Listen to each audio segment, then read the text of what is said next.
In the heart of New Orleans lies the infamous Lafitte's Blacksmith shop. Built in the 18th century, it's said to be one of the oldest bars in the U.S. and one of the most haunted. Locals whisper about a ghostly figure known as Jean, believed to be the spirit of a pirate who frequented the establishment. But it gets creepier. Some say if you sit at the bar long enough, you'll hear the faint sounds of clinking coins and whispered secrets. Legend has it, patrons have disappeared for hours, only to emerge with vivid tales of ghostly encounters. In 2006, a couple claimed their phone recorded a mysterious voice while they enjoyed a drink. The footage?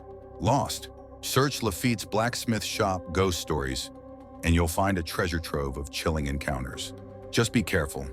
You never know who or what might be listening.